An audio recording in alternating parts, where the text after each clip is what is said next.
خیرات آپ دیکھ رہے ہیں میرا فیس بک اور یوٹیوب چینل. ابھی یہ بنی گالا سے یہ ویڈیو بن رہی ہے. بنی گالا میں یہ آپ مناظر دیکھ سکتے ہیں. میرا کیمرہ مین اگر دکھائے تو یہ ابھی آپ کو بھی پتا ہوگا کہ خان صاحب کی گرفتاری کے حوالے سے جو افواہیں یا جو نیوز پڑھ رہے ہیں آپ وہ سچی ہے, اور عوام یہاں پہ پہنچ چکی ہے. اور عوام جہاں نہ تو جرنلسٹ نہ اکیلے پیچھے رہے ہیں نوجوان, بلکہ یہاں پہ چھوٹے بچے بھی یہاں پہ پہنچ چکے ہیں. اگر آپ بات کرتے ہیں ان سے تو آئیے ان سے جانتے ہیں کہ یہ بھی خان صاحب کی گرفتاری کا السلام علیکم. مجھے یہ بتائیں کہ آپ نے خان صاحب کی گرفتاری کا سنا ہے, آپ ساتھ آپ کے چھوٹے چھوٹے بچے بھی پہنچے ہیں, تو آپ کیا کہنا چاہتے ہیں اگر یہ گرفتاری؟ ہم یہ بتانا چاہ رہے ہیں کہ یہ پوری قوم عمران خان کے ساتھ کھڑی ہے اور کھڑی رہے گی انشاءاللہ.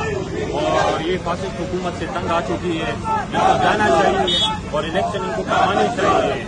ساری قوم ان سے تنگ آ چکی ہے. ان لوگوں نے بہت زیادہ زیادتی اور ظلم شروع کی ہے, بربریت شروع کی ہے ان لوگوں نے.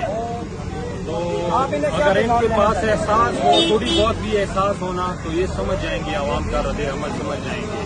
اگر تھوڑی بہت بھی احساس ہو, ان کو ڈوب کرنا چاہیے. لوگ ان کو پیغام کیا دینا چاہیں گے؟ ہم پیغام یہ دینا چاہیں گے کہ صاف شفاف الیکشن کروا لیں جلد سے جلد. اور یہ جو ان لوگوں نے یہ اختیار کاٹے ہوئے ہیں, گرفتار کرنے کون دیں گے؟ ہم بچوں سمیت آئے ہوئے ہیں یہاں پہ, پوری قوم آئی ہوئی ہے یہاں پہ. یہ پہلے ہمیں مار کے پھر جائیں گے عمران خان کے پاس. ایسے